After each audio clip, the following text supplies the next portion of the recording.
ہم اسے کیوں تلاش کریں؟ سچ تو یہ ہے کہ اگر اس مائکرو اور میکرو کاسموس کا مالک کوئی ہے اور میرا خالق کوئی ہے تو یہ اتنا اہم اور اتنا ایکسائٹنگ ہے کہ کم از کم میں اس کے سوچنے کے بارے میں گریز نہیں کر سکتا۔ اگر میرے پاس مائکرو میکرو کاسموس کا نالج نہ بھی ہو، اگر میں آج سے 2-3 ہزار سال پہلے بھی چلا جاؤں تو میری مشاہدہ کرنے والی آنکھ اس مشاہدے کے خالق کے بارے میں سوچے بغیر نہیں رہ سکتی۔ اس کے علاوہ اگر میرا کوئی لارڈ ہے، میرا کوئی خدا ہے، تو یہ پھر میری غلامی اور آزادی کا بھی سوال ہے۔ لیکن سوال یہ ہے کہ ہم اس کی تلاش کیوں کریں؟ دیکھنا پڑے گا کہ متلاشی کون ہے۔ اگر متلاشی ایک ایسا شخص ہے جو خدا پہ پہلے سے ایمان رکھتا ہے تو اس کی خدا کی طرف جانے کی وجوہات ایک تو یہ ہو سکتی ہے کہ وہ اپنے اندر کے سکیپٹسزم کو، ایسی تشکیک کو جسے وہ چھپائے رکھتا ہے، اس کی ریزولوشن کے لیے آگے بڑھتا ہے۔ اور دوسری صورت یہ ہو سکتی ہے کہ وہ اپنے ایمان کو مستحکم کرنے کے لیے آیات الہی پہ غور کرتا ہے کہ اٹھنے والے اشکال کا سر کچل سکے۔ اور اگر یہ تلاش کرنے والا شخص وہ شخص ہے جو یہ سمجھتا ہے کہ علم کافی نہیں کہ خدا کی تصدیق یا تردید کر سکے، تو وہ اپنے کنفیوژن، اپنی انسرٹینٹی کو ریزالو کرنے کے لیے آگے بڑھتا ہے۔ اور اگر کوئی یہ ایسا شخص ہے جو سرے پہ خدا پہ ایمان نہیں رکھتا، تو اس کے خدا کی تلاش کرنے کی وجوہات بھی مختلف ہو سکتی ہیں۔ ہو سکتا ہے جس طرح ماننے والا اپنے ایمان کو مستحکم کرنا چاہتا ہے، اس طرح نہ ماننے والا اپنے نہ ماننے کو مستحکم کرنے کے لیے دلائل کی جستجو میں نکلتا ہے۔ لیکن میں اس کو بلینکٹ اپروچ نہیں کرنا چاہتا۔ بہت سارے ایسے نہ ماننے والے بھی ہوتے ہیں اور ہوں گے جو سچائی کی تلاش میں نکلتے ہیں ایک اوپن مائنڈ کے ساتھ، ایمانداری کے ساتھ۔ لیکن جو پہلے تین ہیں یہ کسی حد تک متعصب ہو سکتے ہیں، ہوتے ہیں یا نہیں لیکن ہو سکتے ہیں۔ ایک ماننے والا اس بات کا تعصب رکھ سکتا ہے کہ میں اپنے ایمان کا دفاع کر لوں، اور نہ ماننے والا کہ میں اپنے نہ ماننے کا دفاع کر لوں۔ اور ایک نوسٹک یہ کہے، دیکھا میں نے کہا تھا نا کہ علم ناکافی ہے کہ وہ اس سوال کا جواب دے سکے کہ کیا اس کائنات کا کوئی خالق ہے کہ نہیں۔ لیکن اگر آپ اوپن مائنڈ کے ساتھ، کھلے دماغ کے ساتھ، ایمانداری کے ساتھ ایک کوالٹی میتھڈ کو فالو کریں، یہ ایک غور کرنے کی بات ہے کہ جب بھی آپ تحقیق کے لیے نکلتے ہیں تو آپ جانتے ہیں جو لوگ ریسرچ میں ہیں، there are some methods. You have to have an ethical approval. You have to have an hypothesis. You have to follow certain rules and regulations. I won't go into that detail. لیکن آپ سمجھتے ہیں کہ میں کس طرف اشارہ کر رہا ہوں کہ کچھ قوانین تحقیق ہیں، ان کے اتباع کیے بغیر تحقیق کوئی اہمیت نہیں۔ Excuse me.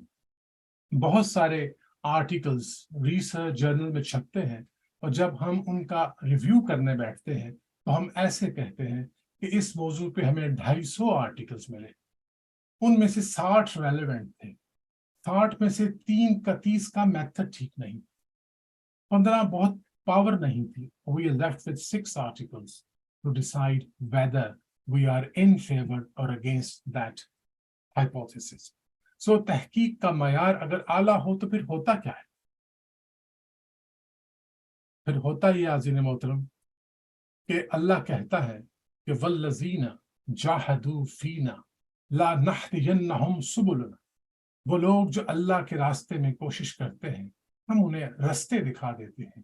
اور اگلی آیت جس کی طرف میں اشارہ کرنا چاہ رہا تھا کہ وَإِنَّ اللَّهَ لَمَعَ الْمُحْسِنِينَ، اللہ یقیناً ساتھ ہے محسنوں کے۔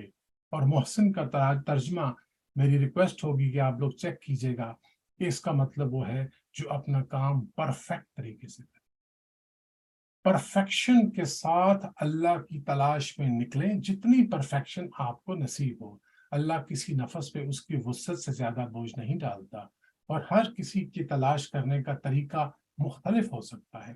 جو طریقے آج ہیں ممکن ہے 1000 سال پہلے لوگ تحقیق و تنقید کی ان معیارات سے واقف ہی نہیں تھے، وہ ایک اور رستے سے گئے جس کا ہم ذکر کریں، تو اللہ ان پر رستے کھول دیتا ہے۔ اس لیے اللہ نے یہ نہیں کہا کہ اگر تم میرے راستے میں کوشش کرو تو میں کوئی رستہ دکھا دوں گا، رستے کھول دوں گا، اور اللہ پرفیکشن کے ساتھ محنت کرنے والوں کے ساتھ ہے۔ تو ایفرٹ آپ کیسے کرتے ہیں؟ جب آپ باغ لگاتے ہیں تو پہلے اس کو پنجابی میں یا اردو میں گوڈی کہتے ہیں، پلو کرتے ہیں، بیج لگاتے ہیں، پانی دیتے ہیں، اور بڑی محنت کرتے ہیں، نگاہ رکھتے ہیں کہ ویڈز نہ اگیں۔ یہ بڑی امپورٹنٹ بات ہے کہ جب آپ کوئی باغ آباد کرتے ہیں، کوئی گلشن آباد کرتے ہیں، تو آپ جڑی بوٹیوں پہ کڑی نگاہ رکھتے ہیں، پھر آپ پرفیکشنسٹ کہلا سکتے ہیں گارڈن آباد، باغ کو آباد کرنے کے لیے۔ اچھے مالی بنیں گے تو پھل ضرور آئے۔ لیکن حاضرین محترم، کچھ احتیاط کی باتیں بھی ہیں۔ اگر دیکھنا یہ ہے کہ آپ خدا کو کیوں تلاش کرنا چاہتے ہیں۔ اگر آپ طاقت کے حصول کے لیے خدا کو تلاش کرنا چاہتے ہیں، یا کوئی مافوق الفطرت صلاحیتیں پیدا کرنا چاہتے ہیں، تو میں عرض کروں کہ آپ مایوس ہوں گے۔ خدا نہیں ملے گا، قوتیں آپ کو مل جائیں گی۔ مجھے اپنے استاد کا ایک فقرہ اس وقت یاد آ رہا ہے کہ آل پیرا سائیکالوجی یا کنسنٹریشنل ایکسرسائز جو ہے they move in favour of your own self, whereas for God you have to move against your own self۔ اگر آپ لوگوں میں پرہیزگار بننا چاہتے ہو تو آپ عوام کو دھوکہ دے سکتے ہو، لیکن خدا کو نہیں پا سکتے۔ I'm sure آپ سب اس حدیث سے واقف ہیں جس میں حدیث قدسی ہے کہ جب ملائکہ کچھ نیک لوگوں کو جنت کی طرف لے کے جا رہے ہوں گے ان کے نیک اعمال کے سبب، اور اللہ ان کو روک کر کہے گا کہ انہیں جہنم میں لے جاؤ۔ اخلاص ایک ایسا معاملہ ہے جس سے میں ہی واقف ہوں۔ انہوں نے جو کچھ کیا یہ لوگوں میں نیک نامی کے لیے کیا، سو یہ نیک نام کہلوائے۔ اور اگر آپ کو یاد ہو تو ایک حدیث یہ بھی ہے کہ قیامت کے دن جو پہلا شخص پیش ہوگا وہ ایک شہید ہوگا۔ اللہ پوچھے گا میرے بندے نے میرے لیے کیا کیا؟ تو وہ کہے گا میں نے اپنے رب کے لیے اپنی جان دی۔ اللہ کہے گا نہیں، تم نے نشان حیدر کے لیے جان دی، وکٹوریا کراس کے لیے جان دی، وہ تمہیں مل گیا تھا۔ تو اخلاص کے ساتھ اگر آپ چلیں گے تو وہ ایک اور بات ہے۔